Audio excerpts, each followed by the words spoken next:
Movie की शुरुआत में 1996 का वक्त दिखाया जाता है। एक आदमी समंदर के किनारे जॉगिंग कर रहा होता है और उसी वक्त उस आदमी को एक गेम बोर्ड मिलता है। वो आदमी गेम बोर्ड घर ले आता है और अपने बेटे को दे देता है। उसका बेटा जब ये गेम बोर्ड देखता है तो उसे ये गेम अजीब सी लगती है, इसलिए उस गेम को साइड पे रख देता है। और फिर रात को उस गेम से आवाजें आने लगती हैं और वो लड़का इस गेम को खोलता है तो उसमें से एक वीडियो कैसेट मिलती है और वो लड़का जैसे ही इस कैसेट को गेम में लगाकर खेलता है और उस गेम से बहुत तेज रोशनी बाहर आती है और वो लड़का हमेशा हमेशा के लिए उस गेम के अंदर चला जाता है। फिर हमें ये मूवी ले चलती है 20 साल आगे और हमें स्पेंसर नामी लड़का दिखाया जाता है। स्पेंसर वीडियो गेम खेल रहा होता है और उसी वक्त उसे अपने दोस्त का मैसेज आता है कि उसने उसका होमवर्क किया या नहीं। स्पेंसर का दोस्त स्पेंसर से जबरदस्ती होमवर्क करवाया करता था और स्पेंसर जल्दी से वीडियो गेम छोड़कर अपने दोस्त का होमवर्क कंप्लीट करता है। स्पेंसर अपने दोस्त से बहुत डरता था। फिर हमें एक बेथनी नाम की लड़की दिखाई जाती है। उसे सोशल मीडिया का बहुत शौक चढ़ा होता है और वो हर वक्त सोशल मीडिया पे कुछ न कुछ पोस्ट करती रहती है। अब हमें एक और लड़की दिखाई जाती है जिसका नाम मार्था था। वो अपनी जिम टीचर से लड़ती हुई दिखाई जाती है और मार्था को उसकी जिम टीचर सजा देती है और स्पेंसर के टीचर को भी पता चल जाता है कि स्पेंसर ने अपने दोस्त का होमवर्क करके दिया था। उन्हें भी सजा दी जाती है। बेथनी क्लास में बैठकर वीडियो कॉल में बात करते हुई पकड़ी जाती है तो इस वजह से उसकी टीचर उसे क्लास से बाहर निकाल देती है। अब इन चारों को स्कूल के बेसमेंट में भेज दिया जाता है और इन चारों को सजा ये मिलती है कि सारे पुराने पेपर्स के स्टेपलर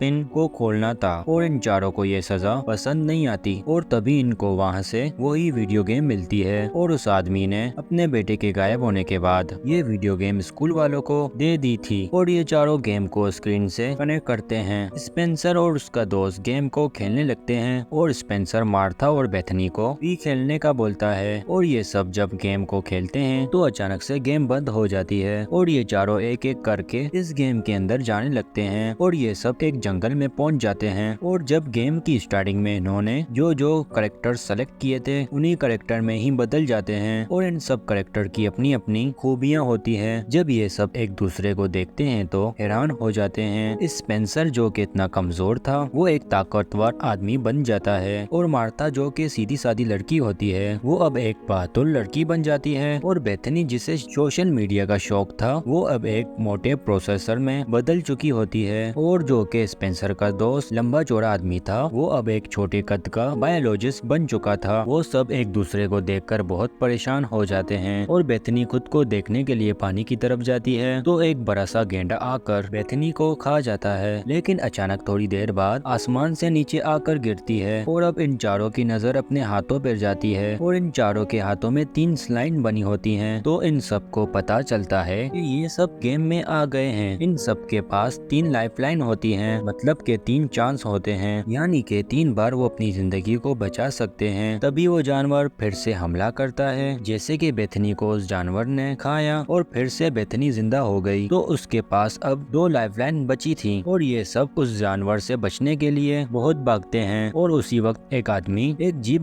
नुमा गाड़ी लेकर आता है। वो इन चारों को बिठाकर अपने साथ ले जाता है। अब वो आदमी जुमांजी गेम के बारे में बताता है। वो आदमी इन सब को वेलकम करता है और इन सब को इस गेम के बारे में बताता है और बताता है कि हर गेम की तरह इस गेम में भी एक विलन है जिसने यहाँ एक जंगल में चीते की बनी हुई मूर्ति से एक हीरा निकाला है, जिसके बाद सारा जंगल श्रापित हो चुका है और जंगल के सभी जानवर भी उसकी बात मानने लगे हैं और उसने हीरे से सारी ताकतों को पा लिया है। अब वो आदमी हीरा स्पेंसर को देता है और बोलता है कि इस हीरे को मैंने उस विलन से चुरा लिया है, तुम्हें ये हीरा वापस उसी जगह पे रखना होगा और गेम को फिनिश करने से पहले जुमांजी बोलना होगा, तभी तुम इस गेम को खत्म कर पाओगे। और वो आदमी इन सबको जंगल का मैप देता है और वहाँ से चला जाता है। जब वो सब देखते हैं तो मैप तो पूरा खाली होता है और बेथनी कहती है कि क्या तुम लोग पागल हो, इसमें तो सब कुछ लिखा होता है। और हमें यहाँ पर पता चलता है कि अब वो बहादुर होने के साथ साथ बहुत अक्लमंद बन चुकी है और वो मैप को पढ़ना भी जानती है। और बेथनी बताती है कि मैप का एक हिस्सा गायब है और बेथनी कहती है कि अभी हम पहाड़ों के बीच में हैं और बिल्कुल सही चल रहे हैं। और अचानक से स्पेंसर का हाथ अपने बाजू पे लगता है और एक स्क्रीन ओपन होती है जिस पे सबकी ताकतों का और कमजोरी के बारे में लिखा होता है। स्पेंसर के बारे में लिखा था कि वो बहुत पावरफुल है और बहुत तेज भाग सकता है और उसकी कमजोरी कुछ भी नहीं थी। और स्पेंसर का दोस्त जब अपनी कमजोरियों के बारे में पता करता है और उसे पता चलता है कि वो एक बायोलॉजिस्ट है और वो जानवरों से भाग कर सकता है और उसकी कमजोरी के बारे में लिखा होता है अगर वो केक खाएगा तो जान से मारा जाएगा। और फिर मार्था के बारे में लिखा होता है कि वो एक फाइटर डांसर है। और बेथनी मैप को पढ़ना जानती थी और अचानक से चारों तरफ से बाइकर्स आ जाते हैं और इन चारों पर हमला करते हैं और ये सब एक दूसरे की हेल्प करते हुए और एक दूसरे को बचाते हैं।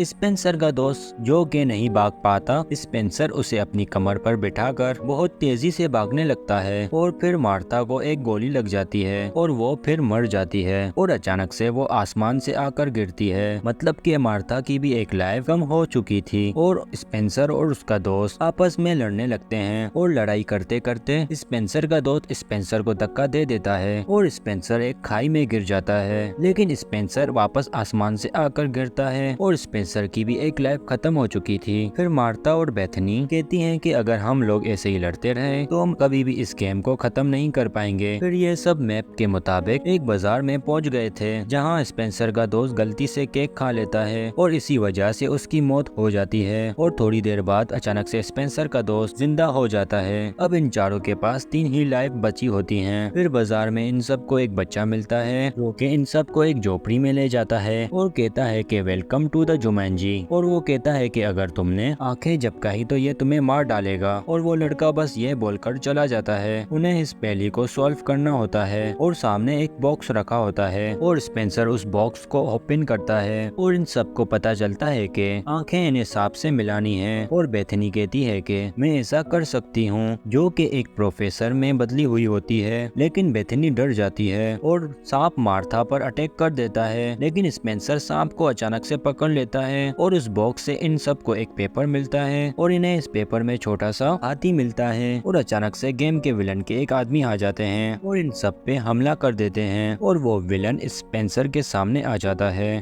कहता है कि हीरा मुझे वापस दे दो। और उसी वक्त एक लड़का इन सबको बचाकर एक सेफ जगह ले जाता है और ये वही लड़का होता है कि जो मूवी की शुरुआत में इस गेम के अंदर चला गया था, जो कि 20 साल पहले गुम हुआ था। इस लड़के का नाम एलेक्स होता है। फिर वो एलेक्स कहता है कि मेरे पास अब एक ही लाइफलाइन बची होती है। फिर एलेक्स इन सबको एक जगह ले जाता है, लेकिन वहाँ 2 गार्ड्स पहरा दे रहे होते हैं। फिर ये सब मार्था को इन गार्ड्स के सामने भेजने का फैसला करते हैं, जो जाकर इनका ध्यान भटकाएगी। फिर मार्था गार्ड्स के पास जाती है, लेकिन वहाँ जाकर मार्था अजीब अजीब सी हरकतें करने लगती है और वहाँ गार्ड्स एक सॉन्ग चलाते हैं और मार्था जैसे कि एक डांस फाइटर होती है और मार्था जैसे सॉन्ग सुनती है तो गार्ड्स को मारना स्टार्ट कर देती है और वो सब पीछे के रास्ते से एंटर हो जाते हैं। यहाँ से उन लोगों को एक चीज को लेना होता है और ये सब हेलीकॉप्टर को लेने का सोचते हैं और एलेक्स को हेलीकॉप्टर चलाने का बोलते हैं, क्योंकि और कोई भी हेलीकॉप्टर चलाना नहीं जानता।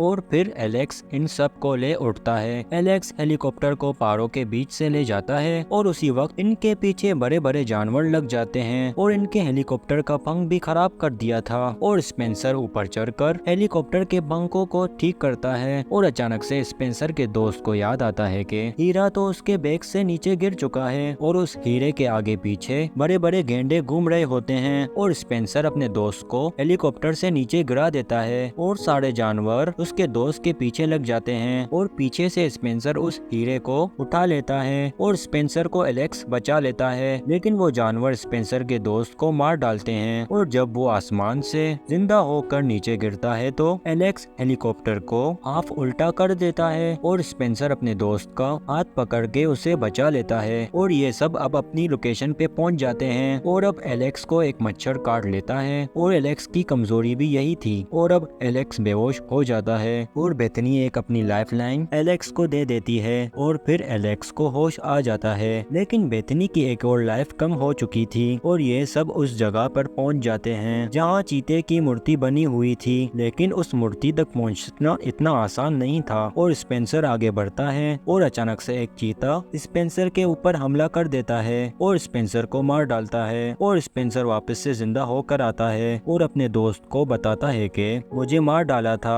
और रास्ता बहुत ही खतरनाक है। और विलन बेथनी को पकड़ लेता है और कहता है कि मुझे वो हीरा दे दो। और पीछे से स्पेंसर का दोस्त आता है और उसी के पास हीरा होता है, लेकिन वो बड़े से हाथी के ऊपर बैठा हुआ था और उस पे चीते हमला कर देते हैं और उसके हाथों से हीरा गिर जाता है। और फिर मार्था स्पेंसर को बोलती है कि तुम ऊपर की तरफ जाओ, मैं तुम्हें हीरा ला कर देती हूँ। और फिर स्पेंसर बाइक के जरिए पहाड़ों पे चढ़ता है और जब मार्था हीरे को लेने जाती है तो हीरा बहुत सारे सांपों के बीच में होता है और वहाँ फिर विलन भी आ जाता है। और मार्था अपना दिमाग चलाते हुए हीरे को उठा लेती है और जानबूझकर एक सांप के ऊपर अपना पाँव रख देती है और सांप उसे डस लेता है। और जब मार्था अपनी न्यू लाइफ लेकर आती है तो वो आसमान से हवा में उड़ती हुई हीरा स्पेंसर को दे देती है और स्पेंसर उस चीते की मूर्ति में हीरा लगा देता है। लेकिन उससे कुछ फर्क नहीं पड़ता क्योंकि उस आदमी ने बताया था कि गेम खत्म करने के लिए हीरा लगाकर बोलना होगा जुमांजी। और सब एक एक करके जुमांजी बोलते हैं और इसके बाद इस जंगल से शराब हट जाता है और जंगल पूरा हरा भरा हो जाता है। फिर उन पांचों के बाद वही आदमी आता है जिस आदमी ने इन सबको मैप दिया था और वो आदमी एक एक से सबसे हाथ मिलाता है जिससे सब के सब अपनी दुनिया में चले जाते हैं। और वो सभी अपने बेसमेंट में पहुंच जाते हैं और लेकिन उनके बीच एलेक्स नहीं होता और वो सब उसे ढूंढने निकलते हैं। और एलेक्स आकर उन्हें हेलो बोलता है और एलेक्स बताता है कि गेम ने मुझे उसी टाइमलाइन में भेज दिया है जिस टाइमलाइन में मैं गायब हुआ था और मैं अपने ही टाइम के हिसाब से आ चुका हूँ और मेरी शादी भी हो चुकी है और मेरा एक बच्चा भी है। और फिर स्पेंसर का दोस्त उस वीडियो गेम को तोड़ देता है। और दोस्तों यहीं पे ये मूवी एंड हो जाती है।